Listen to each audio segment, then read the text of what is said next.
Hello and welcome to the Inquisitorial Archive. My name's Kevin O'Rourke, and today I'm going to talk about Rat and Glory. Now, I don't have a physical book to hold up and wave around. I got in under pre-order, which was the story behind that, a close call, but I've been playing 40k. Well, I started playing 40k towards the end of the second edition, drifted off later on. But from the RPG point of view, I didn't play Rogue Trader.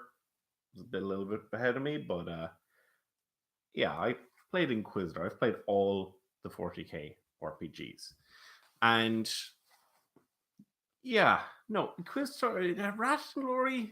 I was very close to not getting the pre-order, in which case I still wouldn't have my hands on it, because they released a free RPG Day book. They released a free RPG Day book. And you have to wait a little while to get it for that. That's true as a free RPG Day, as you know, you've seen previous 40k RPGs and things like that. But then when you look for them drive to RPGs, so I was like, oh, you can get it, but the PDF's €5. What's going on there? I think the company's a little bit Ulysses Spiel, this new company doing not Fancy Fight Games, a little bit odd. They did have, I found, complete accident because I was checking up on No One Here, Nathan Dowdell, who's one of the freelance guys who do a lot of 40k RPGs and stuff. He's not really working on this one, but he retweeted something. I don't look at Twitter. On Twitter, it had, for this month. So for, I think it was in July, they had, you can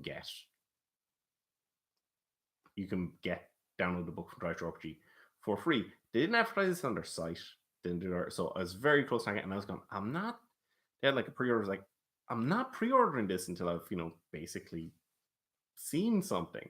Because it's all, I don't want to I've watched a play test and things like that, because you lose details in that. And so I got to see my rules out, and I was like, our session was like, yeah, I know, myself and the players are all pretty happy with it. It's a different beast. I think one of the first questions you're going to be is like, is it better than the old ones? And is it better? Not necessarily. Overall, like if you look at Dark Heresy second edition, there's advantages and disadvantages to both. So I'd still quite happily play Dark Heresy second edition. But if I want to run a Rogue Trader game, going back to Rogue Trader now got a second edition. That's as far back as you can go without getting a second edition or whatever. The rank system, it's not aged well, because things are so restrictive, and I get that they were initially going, we got these restrictions, and they start freeing up from Black Crusade onwards, and then they had aptitudes coming in, Only War and things. I still quite happily run Only War, but watch Rogue Trader, still get your ranks. There's advantages to them. It's the right tool for the job, but for most campaigns, yeah, I think if I wanted to run Rogue Trader, I'd definitely use Random Glory. So that's a plus. It's not safe to rush out and get, but it does have advantages. What I would definitely use it for, even if I was going, I'm going to do a Christian game. If you were doing a mixed party game, it's going to work a lot better. There are rules for first edition to go off, and this there for the old 40k D100s. There are some guidelines for doing cross game stuff, but it doesn't work terribly well. It worked better than some other games, like the White Wolf games don't really work that well. There's a lot of gaps there, but it works to some degree. This works better because it's intended to. The system is got, there are vestiges of it. You don't have the horde mechanic that you were seeing in Death Watch and Black Crusade and which some people are going, I didn't play those, don't know what's going on, but they had for big mobs of guys, big swathes of there's entire enemy platoon or whatever. You had these just to speed up combat. These were it lower power level. There's a thing called mobs, which is somewhat similar. They're lower level, but there's a whole bunch of them. And you just use this to speed up combat, so you can have that. There's a whole bunch of them. Cool. And it works better for lower levels and things as well, because generally you only work for higher level stuff with spaceman characters on around. So you have that. You have different pieces. There's some parts of it I can see elements are going on, because there are a good few of the authors and writers have come back to work on this. So that's nice that they have that. You can see some parts, but it's using D6s. And a player of mine, after we did the pre-made scenario, one he's like, you know what? Like he's played a 40k RPG, he's played Death Watch. He's like, and it's not just regular Death Watch. I was replacing the engine, so to speak, using Dark Heart Second Edition. So that game, the Death Watch Marines have aptitudes. They have these different things that modified. It's a lot of work, but it works better than just going back to previous one because it's just painful to go back to the ranks once you had aptitudes. They were doing that iteration, improving the whole time. Now it's not there. There's some parts that are similar. I can see some vestigial parts, but the game works on. The GM will say, "This is the kind of game I think about doing. This is the kind of campaign." They have a framework for the campaign, so you might say, "Oh, we're going to this place. Oh, we're doing it, and you guys should be like a Game of the Thrones expansion. You're like, oh, you're a rogue trader crew, and you guys going off. So like, if you don't have a Xenos character in the party, that's fine, but you're part of a rogue trader crew, so you're running around your ship. Cool. And the campaign is, oh yeah, by the way, the campaign is going to be tier 1 to 5. Just kind of go, it'll tier 1 is like guardsmen, gangers, that kind of thing. Low level, because like Dark Heresy first edition level stuff starting off. Or the game could be tier 2. Then you're going to your Sisters of Battle, Space Marine Scouts, Rogue Trader. Odd, because in their war gear they get an Imperial frigate. That there's one or two of them you just kind of stand there going like, okay, that's a bit odd, but they have it there. We get to tier 3. You've got Space Marines. You've got Commissars, which once more kind of Commissars. It's a Commissar here, and lower down you've got Rogue Traders. Like sometimes people get really obsessed with Commissars, and I'm kind of curious, like because if you're running into Imperial Navy or Imperial Guard, yes, Commissar has a lot of sway and authority, even if you're going to attach your guys, because it's like, I'm a goddamn Commissar. If they're breaking certain rules, Commissar can do things. Outside of those areas, it's very restricted pools, whereas Rogue Trader is still a peer of the Imperiums. That's something I'm like, because if you're running around screaming at some factory workers, you being Commissar, you're a very intimidating person. You've got a bolt gun or a bolt pistol or maybe just a last pistol or whatever. But the Rogue Trader is a very important noble, a peer of the Imperium. So I found it a little bit odd that it got there. But that's one of the things where people are going to disagree because there is no one true 40k. There's loads of different variations. Stuff gets retconned in. And yeah, then you're going on. They're like, oh, we got tier 3. And they have Eldar and Orcs in the core book, which is good because the only Eldar we got to play as PCs was Dark Eldar for one scenario in Rogue Trader, which is like, what? But you could just do, I'm using this, I'm running a Gork Morka game where all orcs are running across the waste, we're ripping off loads of Mad Max stuff, it's going to be great. You can do that if that's your campaign framework, but they have the cross stuff there to do it. They give an example, no one was like, just doing an Imperial Fist game, we're all playing Imperial Fist. When you get to it's tier 4, you have Inquisitor. Primaris Marines get on the table, you get all these things. I think I said tier 3, you attacked Marines as well. So not every, one thing that's really important to understand is not every campaign is going to increase in tier. Some will. And I could totally see a GM, because I've thought about doing some myself, totally see a GM doing tier 2 game, you're all scouts of this chapter. And, eventually the game will reach a point where you go like, we're going to be tier 3 now. And they do have a little bit of a guideline for like, yeah, for some things like that where it goes, this makes sense. We're going to replace your scout stuff and you're going to get tactical stuff. Doesn't mean if you're playing a tier 3 game, you don't necessarily have to play a tier 3 class. You can play a tier 2 class or tier 1 class. They have a thing called ascending. And if you ascend, you get some better gear, you get a keyword. There's keywords attached to loads of different things, but if you have the right keyword, it helps you, because like I have the keyword. This thing is like, I've worked with Inquisition, even though I'm not an Inquisitor. I was running around as under stormtroopers or as a guardsman. It's like, so it's like, yeah, that helps you with dealing with them because you know how to talk to them and you're potentially respected amongst them and do whatever. It's like, okay, that works out, and you get some additional gear and you might know a little bit more about them because you just have hands-on experience because you have that keyword. So that works out pretty well. The classes, like I go into a lot of them, there's no stat rolling, nothing like that anymore. It's all points by. Some of my players have favorably compared the whole thing overall as experience of Shadowrun in a good way. You're using D6s, and you get icons when you roll the D6s just the basic mechanic. You're rolling your icon, you're rolling your dice. A 4 or 5 is a icon, and 2 is an exalted. Sorry, a 6 is a exalted icon, which counts as 2 successes, and that can be a little bit important. But it's case like I icons are fun and weird spin. Thankfully, you don't need special dice. You can just use d6s.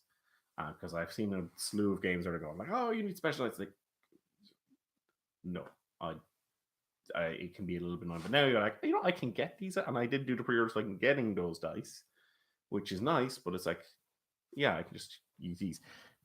The 6s are important because you don't need those 6s for success. You can do what they call shifting, which can get you additional information, or you can do the activity quicker, or for like combat, you can get additional damage dice or whatever.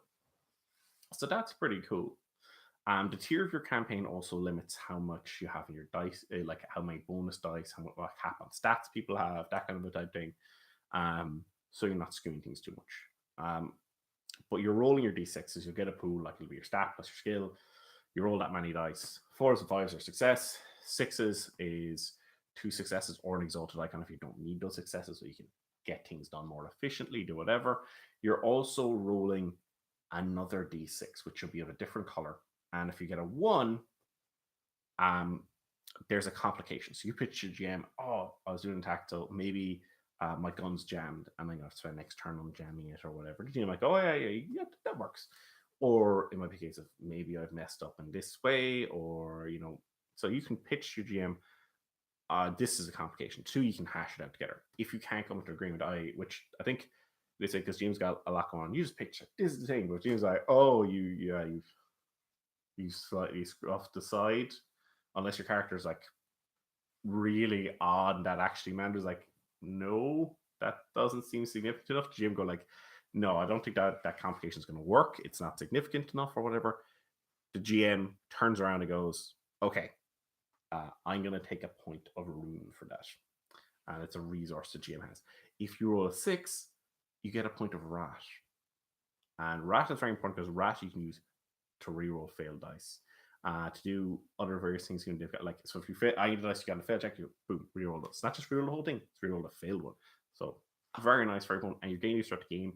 You start with 1. It's a bit like fate points, but differences. You start 1 at the start of a session, and you're going to get some as you go along. So you're going to get some from doing those random dice rolls. Good role playing, you're going to get additional dice. You also have campaign cards. I'll get to because I'm a little bit iffy on some of the campaign card stuff. But you're rolling them, you get your rat point, you can use it to re-roll, and you're doing very well. You can use them as you're going on. They have a thing with skills called failing forward in some ways, because someone's like, oh, your character's doing research, and you just can't figure it out. Rather than going like, well, you failed the test, you just don't know what's going on. It's, okay, you went off, and this is something you're supposed to be able to find out here, but rather than go like, well, none of the PCs passed the check. It's, okay, none of the PCs passed the check. You're all taking a point of, I think it's shock or something like that.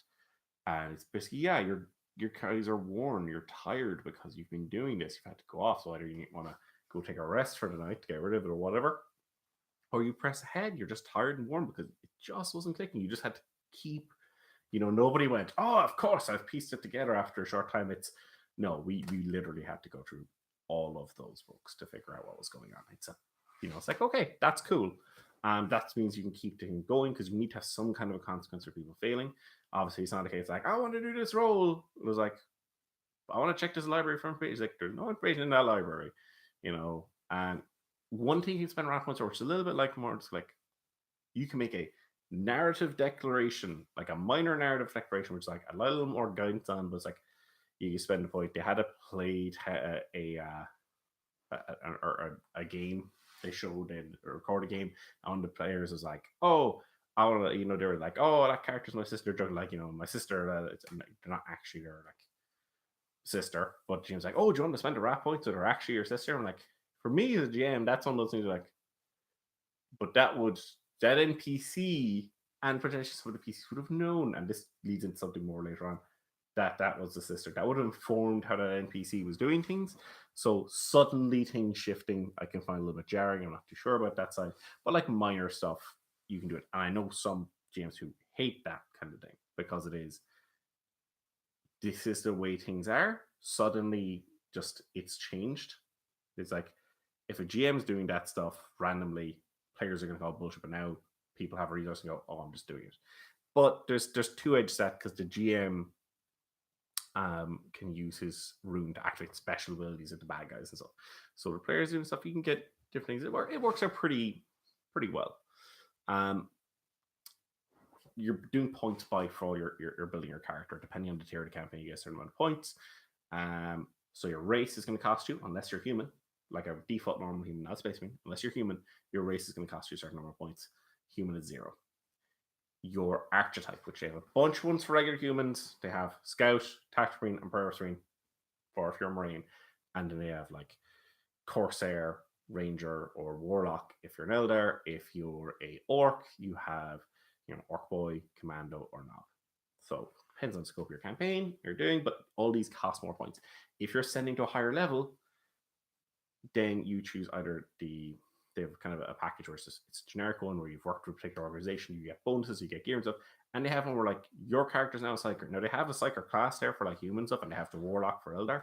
It's like Psyker is tier 2, like a sanctioned Psyker is tier 2. So if you're running around and like, oh, I'm going to do a Garrison game, but I want like one of the guys wants to be a Psyker, well, then you need to make your campaign tier 2. They're obviously a lot more competent Psychers or Guardsmen. So if you want like that kind of stuff going on, the rest of the Guardsmen are going to get extra XP and stuff because Psychic Power is very powerful. But if you want to make a Space Marine Librarian, there's no Space Marine Librarian class. But if you are playing a tier 4 game where you've got a Inquisitor running around and stuff, one of the guys go like, I'm taking Tactical Marine, I'm taking the Ascension package that goes, I'm a Psyker now. So I was always a Psyker. Now if the game ascended up, it's case like, probably should have talked with your GM about it, maybe had like, oh, I haven't been sanctioned to use in battle or something.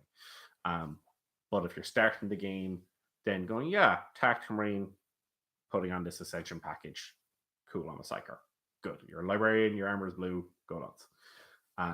So if you want to play a Primaris, so that had to be the level like, oh yeah, well, I'm a Primaris Marine. Bob's not a Primaris Marine, doesn't quite the same stat boost. But Bob actually is a Psyker. He's a Librarian. So that works out pretty well. All the classes have a key ability built into their archetype. So some of them, like for a Crusader, you get better damage and stuff. Space Marine Scouts get bonuses stealth. An Inquisitor, anyone with the Imperium keyword, they're getting bonuses to dealing with because you can, you got a lot of sway, you got a lot of influence. The Commissar has I'm very scary special rule, which is like to your intimidation checks and stuff. They're getting big bonuses because they're very focused. They've trained up. Cool. The Rogue Trader ability at first glance looks like it's weaker because it is in some ways than the Inquisitor's ability because they're very powerful, but they don't have the same arguably carte blanche abilities that the Inquisitor has. But what they do have is the person they're dealing with doesn't have to have the Imperium keyword. An Orc doesn't care that you're an Inquisitor. An Elder doesn't care that you're an Inquisitor. But Orcs and Elder are going to care more like the Rogue Trader has assets, resources they want. He's got money, so he's more likely to be able to exert his influence, his bonuses. Depending on your archetype and things, it goes like, oh, if you're a Space Marine, you're from a particular chapter, you get benefits and downsides. You don't get the downsides if you're a Primaris Marine, because that's the new order, super pure and what have you, which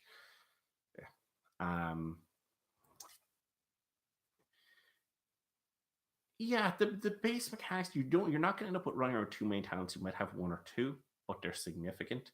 One of my players, we went through character creation to see what it was like. He was very happy. He made a Inquisitorial Acolyte, and he was very happy because he didn't go off and take a bunch of talents. I think he might take 1 talent or something, but he invested. He had very good broad base of skills. He did very good. He specialized in 1 or 2 things. Was like, this is for a tier 3 game, so we ascended him up. He got to things.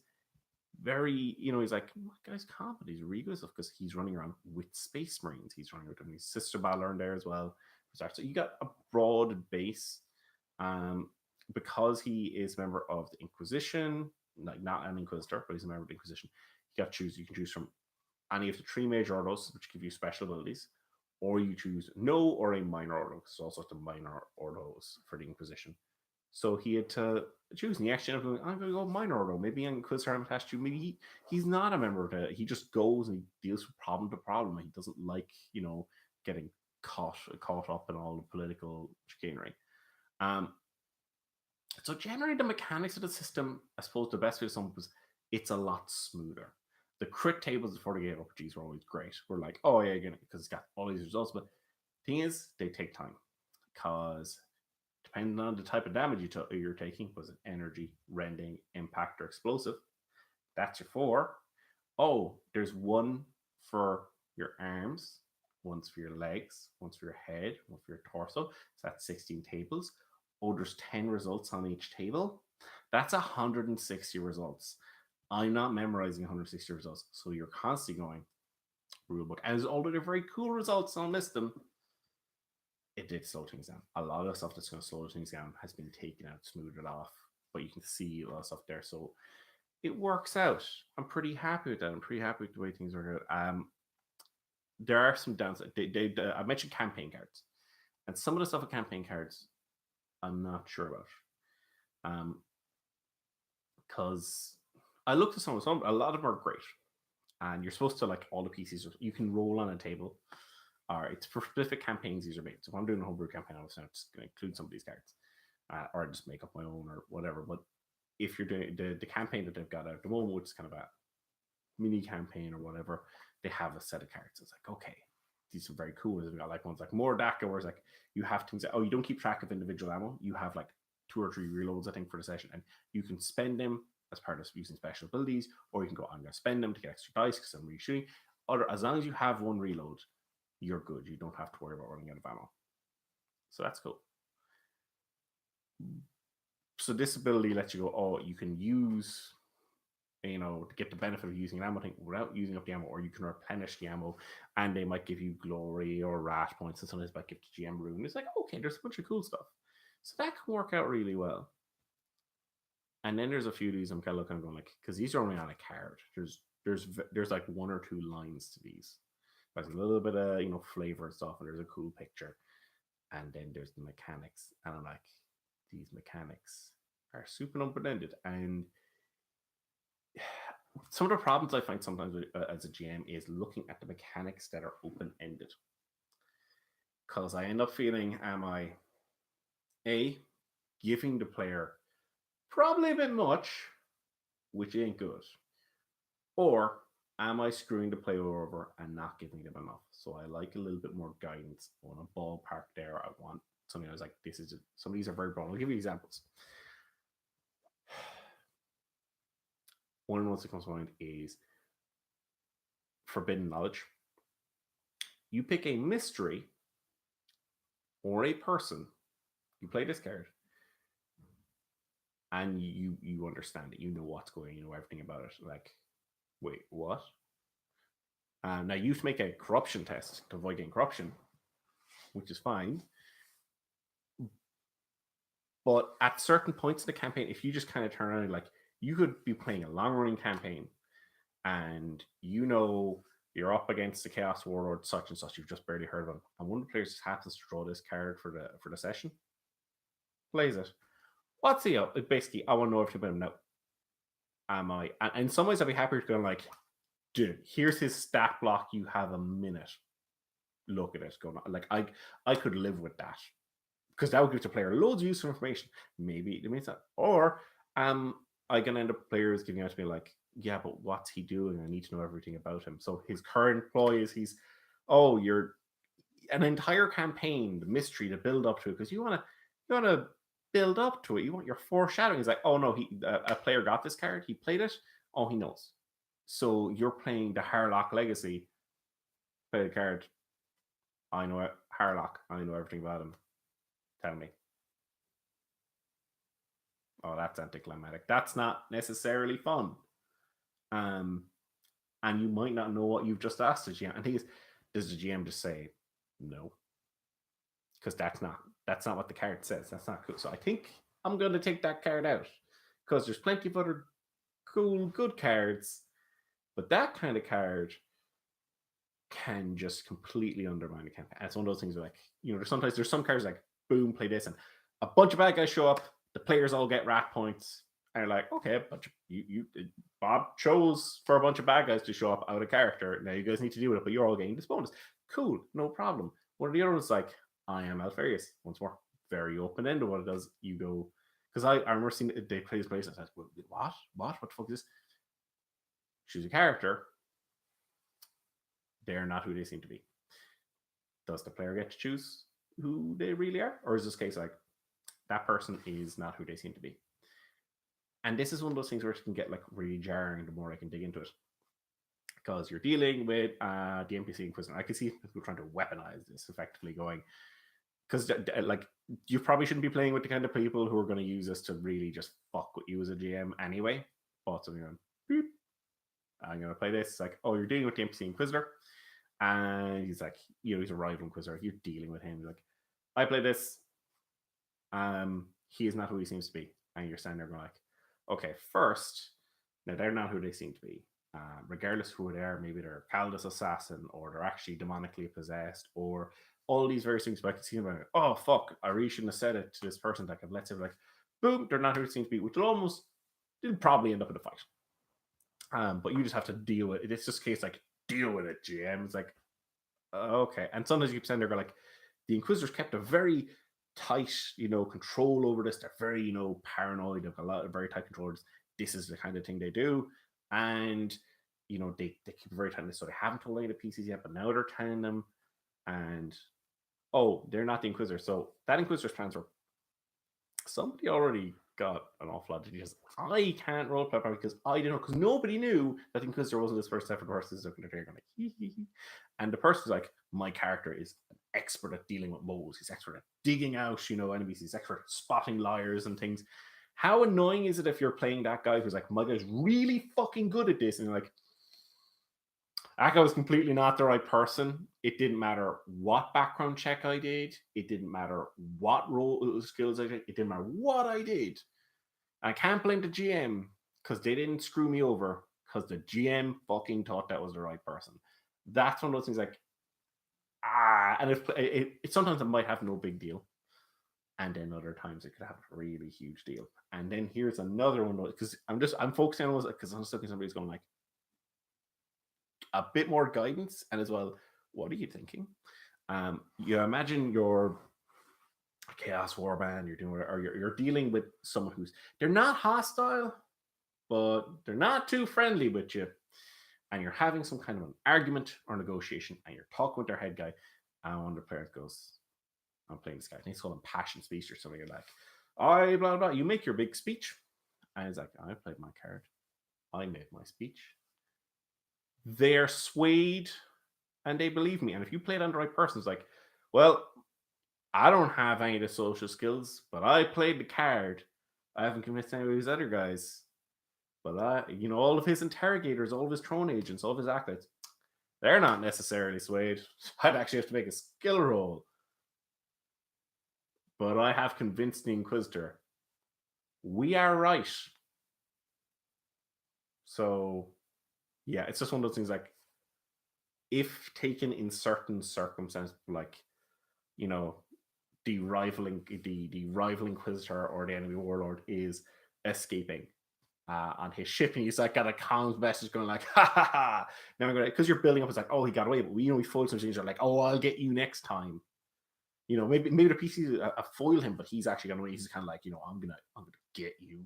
Sick of this. I'm gonna, I'm gonna come back when you least expect it. And it's like, oh well, you're a very naughty chaos man, and I believe that you should come back and we will burn away all your sins in fire. And I've played this card, and I'm going to make an impassioned speech, and the Chaos Warlord, by what we have in the card, is like, yeah, you know what? I am a scumbag. I should come down there, and you should arrest me. And like all this sense. Now, in that situation, the lieutenants will be like, are you kidding? No, because they're going to jump in. But yeah, at the very least, he's just been beaten the crap out of him. If you use that card as written, it's like, what are you doing? You're putting in some of these things where, like, I immediately started looking at some of these things like, these can derail campaigns. And it's cool for players to be able to bring up stuff that the GM hasn't expected, and it keeps things a little bit more free form, and it's a little bit different from what I've done before. But some of those ones have very broad impacts, and that can be a little bit of a problem as far as I'm concerned. and I just don't think I'm going to play with those cards. I don't want to completely get rid of them because some of them are very cool. There's another one which like has almost the opposite effect, where it's like, um, you get to perform an action, you get a huge one. I think you succeed or but your character is dead. There's no getting out of it. Your character, it's like martyrdom or something it's called. Very cool, like that there. Um, some of the stuff I'm disappointed with, although to put it bluntly, I really like the mechanics. It's set in the new 8th edition 40k. After the Indomitus Crusade and things. But in the old 40k stuff, they had like a good few pages on in the RPGs, like here's a setting, it's the Calixto sector, or the Ascalon sector, or Jericho Reach, or Screaming Vortex, or Close Expanse, and a little bit in the rulebook, and then they expanded on that. There's 2 pages. Not for like there's stuff on 40k, especially the new 40k, which I needed to read some of these. But although there's new stuff on 40k, there's 2 pages on the Gilead sector in the core rulebook. It's like Gilead system. It's not even a sector. I just assumed it was a sector. I was like, oh, it's a system. It's like 1-star system. Hey, Jason. Sorry, just look at my chatting. One of my friends is watching. Randomly doing these, Jason. Just said like, hey, I'm gonna do some of these. But there's not much there to it. Now I've got all the old settings, so I've got plenty of old plot hooks never done. I could happily use this for running adventures from some of the earlier on stuff. But if you're coming in new, you might have ideas about 40k saying, but things it can be a bit overwhelming.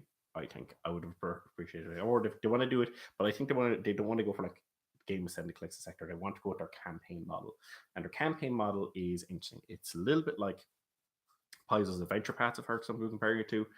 You have your campaign framework, you make your characters, and you play through.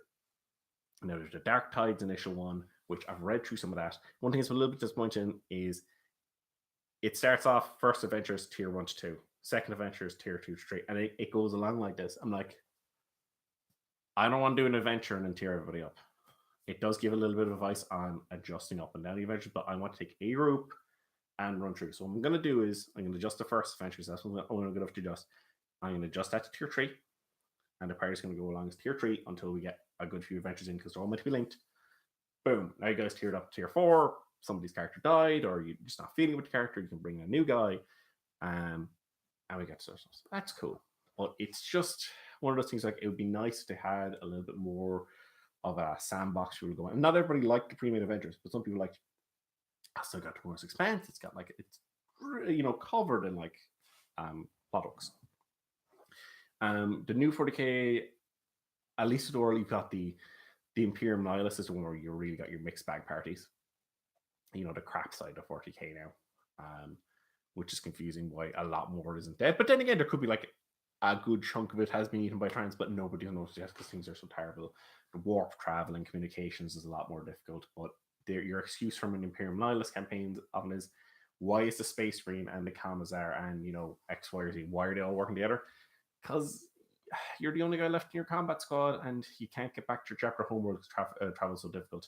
They assume in that one you are working for your patron, although I would not sell as your patron to a lot of PCs like the Space Marine, your ally of a particular Inquisitor, because he has ships, he can move things around. So he's basically finding problems, and he's sending in your D or one of the A teams that he sends in. So that I like. That's got some interesting stuff going on.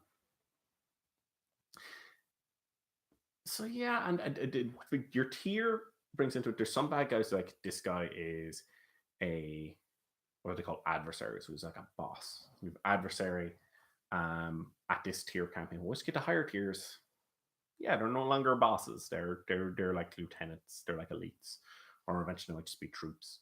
The stats of the bad guys thankfully are very small, compact. The bad guys don't have crazy high hit points. Before you had a little bit of a problem, especially some editions more than others, where the bad guys have loads of hit points, but you're looking at the PCs. This wasn't a problem in Dark Heresy First Edition. Dark Heresy First Edition, you could get a lot of the characters could get like a few that early on sound constitutions to bring up your wounds for 100 XP. That became a problem later because later editions the cost of them went up, especially when they did off aptitudes, because it's a talent. It's a little bit much you paying like 250 XP for a wound, especially when you can do a lot more with it sometimes. So after Dark Arts first, that became a little bit of a problem, and then your PC's going like, I haven't increased my wounds since we started because it's so goddamn expensive. That guy's got more wounds than me. I was like, yeah, but I'm keeping them in line with the other bad guys that they do. And I don't have a lot of the perks that the PCs do, but it was a bit odd. But now I'm happy to see the bad guys seem to have more reason and generally a little bit less, bit less wounds. Like a NPC guardsman, 3 wounds. But he's got resilience, he's got these other things. Weapon skill and ballistic skill are skills now, they're not stats. You got a few different stats and you got things. So it's like that's like one of those things. Because I remember one of my players who didn't play tabletop 40k, you sit there and you're like, yes, of course, my weapon skill is not in the skills section. This makes complete sense. No more weapon proficiencies. Thank God. Weapon proficiencies are gone. You always had to. That was one of the things which, particularly for mixed games, was a bit of a problem. If you're playing Black Crusade and the Chaos was like, I can use, Legionnaire, Plasma Gun, Bolt Gun. He's got like, I can use all these because I'm a Chaos Space Marine. And you're like, oh, I'm a renegade. I'm like a mortal. Like I'm a really skilled combat guy. I'm not a Space Marine though. So I still have to take proficiency bolters. I still have to take proficiency of chain weapons. I still have to take all of these proficiencies, which cost XP. That's being there. Now, or you're like, oh, we found this really cool gun. I can't use it because of proficiency. Or I use it, but it's a horrible penalty. So they move things along. And I like that. They've changed things up. You don't have to worry about that. And on a similar note, which some people, it's going to be like, because I know some people, this has been a little more divisive. A Vulcan is a Vulcan is a Vulcan. And that, to clarify on that, a Mortal's Vulcan, like a normal human, and a Chaos Space Marine's Vulcan, those are now the same, which some people are going to go, but Space Marine Vulcans are just better. Well, they did in some of the later on stuff. In some later on for RPGs. They didn't the tabletop. They didn't Inquisitor.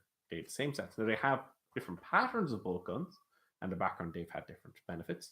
And they do have the heavy bolt pistol that out there. But these, if you're playing, you're like, oh, but Space is going to be worse. And it's like, no. The way this mechanics work out, played it, and we had a Space Marine party, and we had guardsmen. The guards like, the Space Marine is better in combat, but I've got a lot more skills. I'm a veteran guardsman. I know what I'm about. I've been ranked up from tier 1 to 3. He's better at combat. Well, I'm really good myself, so I got some nice bonuses. Spacemen starting off with the power armor. They're starting off with the bolt gun. The guards is like, I've got flak armor. I've got a las gun. But as you increase him in the tier, he's probably going, oh yeah, no, I have a plasma gun. And the scales and stuff, the way the damage works, you have a set amount and you got some extra dice you're rolling for successes to get extra damage. The guardsman is... sorry, not to get into plasma gun. You like a las gun has like 7 plus you roll 1 dice. The bolt gun is like, I think it's like 10 plus you roll dice, and there's a brute rule, so you roll additional dice, something like that. So you got your set one, and then you've got a small dice you're rolling. You might have moved over additional dice with your exalted icon. Your success, you got a 6. It's like, okay, you've got that. Plasma gun has like 15, and then you're rolling 2 dice, and you can set it to the higher. It's probably gonna. There's a good test that overheats, and you get extra dice. So plasma gun is very deadly. You've got these things that are very deadly, very scary. Which is interesting. The armors as well. The numbers are smaller, and that's a trend I've seen in the RPGs. Like too many modifiers. It's just people going, I'm doing this and this and this. Seen a reduction in that. 5th Ed's reduced numbers. Pathfinder playtests are going 2nd edition. They're reducing the numbers. There's less modifiers. Is that there? So it's a general trend in RPGs that like enough with the numbers.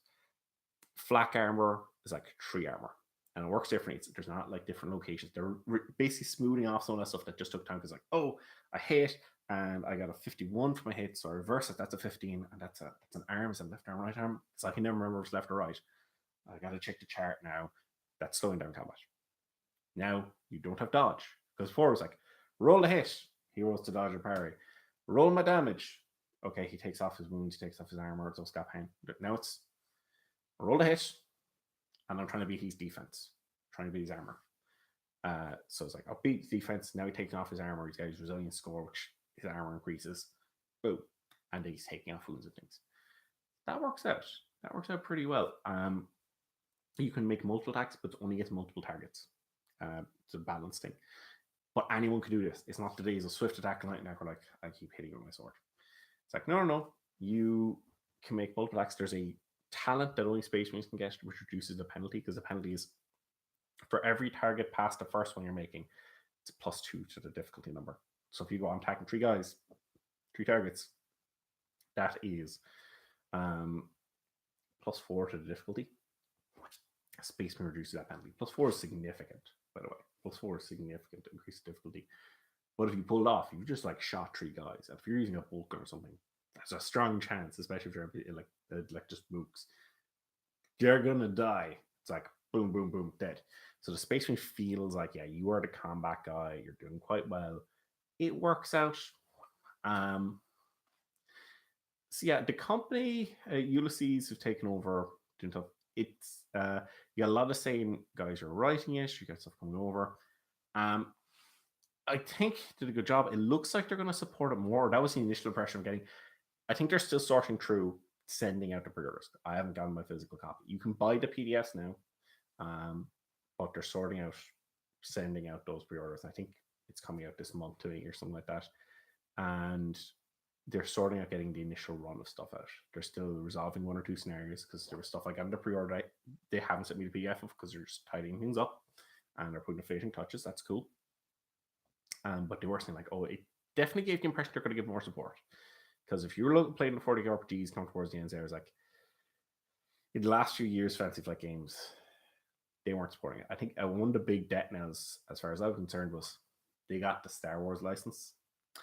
It's a bigger fish, obviously a bigger fish, but it's like, you could have hired on more people. Instead, they're like, what's in the pipeline?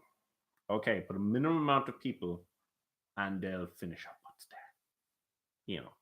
So that's why you had a adventure for Black Crusade and you had 1 book for each of the gods. That's it. For Dark Heresy, 2nd edition, you had a core rule book. Well, obviously Black Crusade, core rule book as well. It's like you had a core rule book, and you had 1 basically book for each of the ordos, and you had the 1 adventure book. That was it.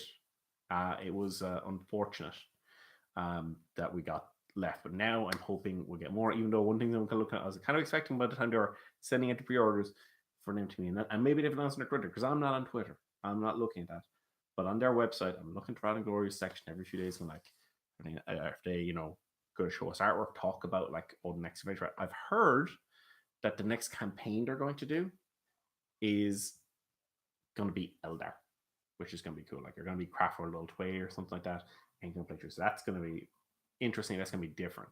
There's obviously a very tactical move to put like Eldar in the core rulebook. They do have a little side where they talk about like, a Tau Empire game, but they don't have rules for that. I think that's going to be a campaign or a supplement.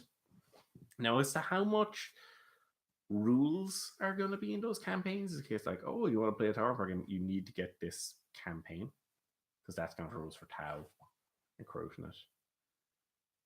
Hopefully not, because not everyone's going to go for that. Some people are just like, I just want to play. I just want to play these. I'd rather buy a rule book that's like, here's a Tau Empire supplement, and it's not huge, but it gets me the details I want. It's like, okay, cool. But we'll wait and see. I think they're talking about the campaigns. I seem to their market research suggests people, they don't like playing like big long campaigns that take a very long time to complete. So they're saying, oh yeah, we went like 6 months, how long their campaigns are going to be, which is, it's okay. That's a short-ish campaign. It's not like a very short campaign, but yeah, it's okay. Like, I've run campaigns that I've run for years. Paizo's model, the way they've done it traditionally, has been 2 years. If you're playing every week, you're expected 2 years, but that your mileage is going to vary hugely by your GM.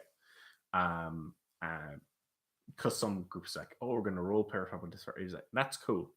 Whatever works for you.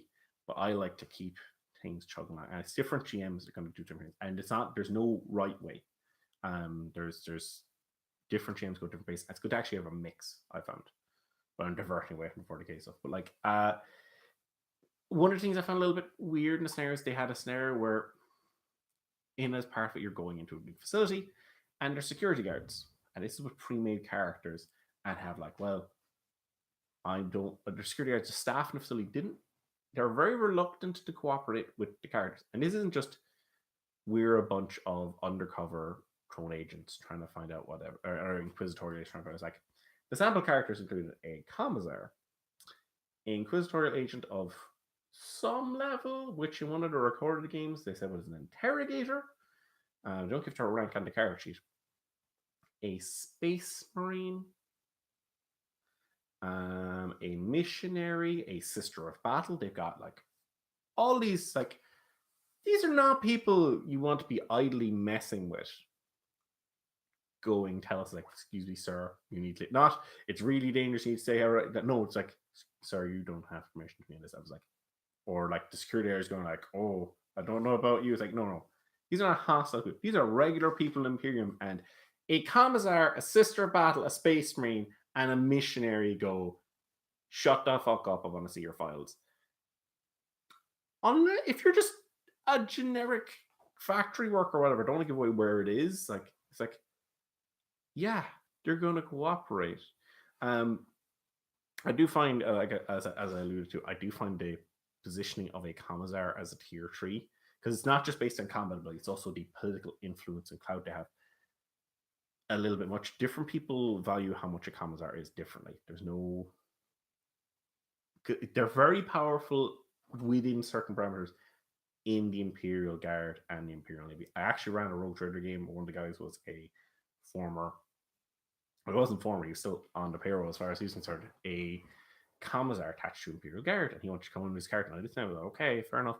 But he can, and he's trying to get some of the guys, and the guys are like, some NPCs, and the other guys are like, he's like, I'm a commissar, and the guys are like, we're not in the Imperial Guard. I had to have an NPC bumps like, they don't care. They're not in the Imperial Navy. You don't have authority over them. They don't care. So commissars are like, and no, this is because they're outside the bounds of the Imperium. They got whatever. But you don't have as I think maybe a little more emphasis upon there. It's just them being tier 3 and Rotator being tier 2. That's weird. But because I would not, in certain circumstances, if you have a game where you're running around and you're on a battlefront in a war zone where there are loads of Imperial Guard and Imperial Navy, the commissar is going to be super useful, but your mileage is going to vary a lot depending on where you are. So I still find it a little bit odd they're there, but yeah, sure. It's nice that they have the option there. I always found for a generic game commissar is a bit odd. But now it's this case like you get, if you go with that like framework for your campaign, as they call it, a commissar being there, it's an option because some people are going to want to play a commissar. But it's nice that they have it well balanced. So final thoughts are mixed parties, well balanced. Oh, they do have chaos options there. They do talk about like scum guys and mutants and things as PCs. They got options there. They do have a little separate going like, yeah, if I want to play Chaos Space Marines, like Tactical Marines right there. They don't have legions put in, but if you want to play like I'm a Blood Angels Guard of Chaos, you got all your stuff there. They got your chapter there. Boom, you got your benefits. So yeah, that works. That bit's good. Things are more streamlined. It's going to keep going. One of my players actually said that things like, man, I'd really love to convert my character over to this, to do this. So I was like, okay, cool. Unfortunately, there's no, you might do it as a talent or as bonus. I've thought about, I want to do a Death Watch game because it's still very creaky going back to old Death Watch. I've been using the attributes. It's like easier to go, we're using this, but I'm going to put it in squad modes because squad modes are great. Maybe we're going to have some stuff in book with a bunch of Space Marine stuff in some stage. Maybe whatever. We'll wait and see. I was kind of anticipating at this stage for them to kind of go, hey, look what we got in the pipeline. Now they have said, oh, we've got, Ogrins and Rattlings and stuff coming. It's like, okay, cool. But I'd like to, outside of the campaign, I know what's coming with the campaign, if those rumors are clearly believed.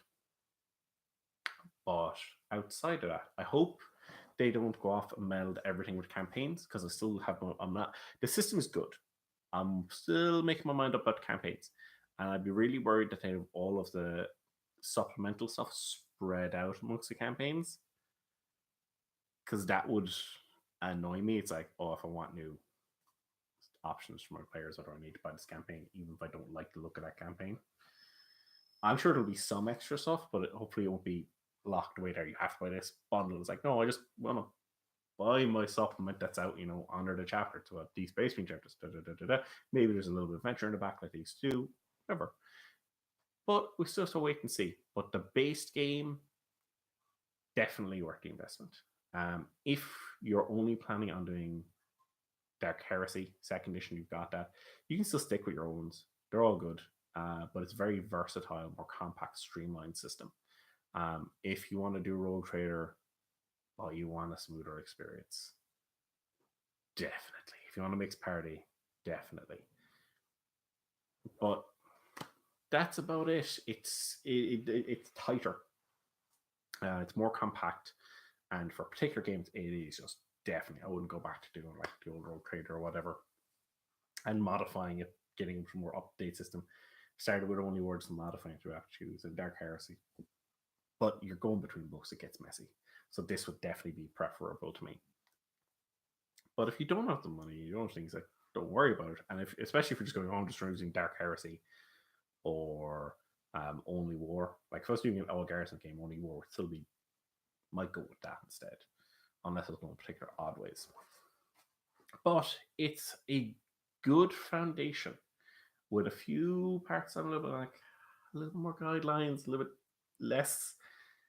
You derail the entire campaign, not because I'm not saying the players can't derail the campaign. So many times players derail the campaign. I'm not talking about the PC took a shot, they got some really good rolls, they had the skills. That's the PCs being good, they got the rolls, they got the luck, they had the good plan. That's one thing. It's, I've got this, there's all this fuck on. It's like, I played a card, I'm not even the social guy, he's fucking doing what I'm saying, because I've convinced him, because I'm making this passion speech. There's no dice roll involved. It's like, oh. And if you play it the right time, that can completely swing the entire campaign. It's not sitting well with me on that side of those things. But those are campaign cards. I'm going to edit that deck. I'm going to tell the players I'm in that deck, who's like, I'm taking these cards out and I'll explain why. But the core base of the system seems good. Oh, they also have cards for like if you're a psyker, like where you get your Perils of the Warp and stuff. You draw these cards. And they got like really weird stuff going on them. That's cool. If you have the cards, you can just throw on the table. They've got like, oh, you can have cards if you spring for the cards, or they just got table books. Like, yeah, you can do the table book too, I suppose. If you got crits, what they have is that they have the crit card. The top one is flipped at the top of the deck, so you can see it. So you know that next crit that's happening, that's the crit.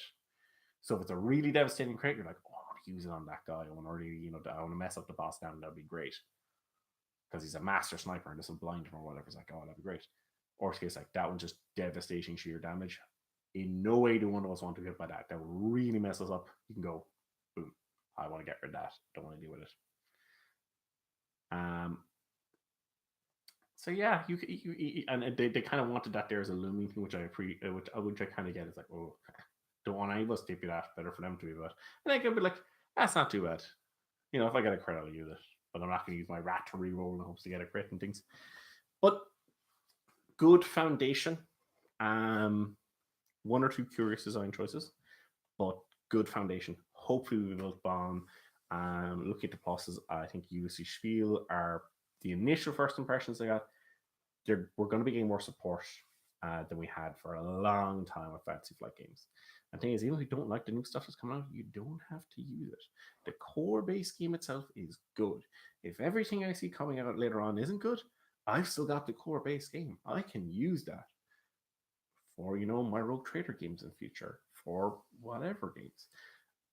Basically anything before Black Crusade, I get a little twitch shit running now because I'm like, oh, this isn't as good. See, we're doing that little tweak from room. This is just streamlining stuff. It's going well. It's good overall. And should definitely have a look into it if you have the opportunity when the books start coming out, or you can get the PDFs now. So that's me chatting about it there to you. Hopefully, it's giving me a little bit of insight. I've raised one or two things that'll be concerns, but like I said, overall, it's a good showing, and it's a good sign for the future. But there might just be one or two parts of the game where they have campaign decks where might go like talking to players going, this could really mess up the campaign. Now, for one-offs, a bunch of those ones I was saying for one-offs, no problem. It's when you have long-running campaigns, and we're like, oh, we're on the cons of the guy, talking to him, boom, yeah, totally. Now, the GM can go, no, that'll derail the campaign, I'm not doing it. But you're going to have a bunch of players, you can very easily have a bunch of players going, I use my special ability that I got from my card. Deal with it. And you're going to have a very bunch of annoyed players potentially. So better just kind of like talk about it, like this card, come on, guys, there's still other perfectly good cards. And if one of the players goes, no, that card actually, if maybe a player later on go, the card, such and such Bob just played, that's that could be used as like, oh, that's actually, that'd be kind of derail the game too. So just modify it as you will. It's your game, it's your game table, it's your gaming group. And if you as a group want to change things up, or if you need a cold out truth, because sometimes you just play like, no, it'll be fine. It's like, well, when you're being truthful, it's like, yeah, that kind of messed things up. Because the GM's not going to hang these cards. How know would you be as a player if GM goes like, okay, well, Chaos is pretty amazing. You should like totally join Team Chaos. I use the card. You don't have to make a roll. You're just drink the Kool-Aid. Base game, good start to it though. And hopefully I'll be back to you with more information on hopeful supplements in the future. Or I'll see you in a few years because I don't get around to doing any more of these for a while. Either way, I'll see you again. Goodbye.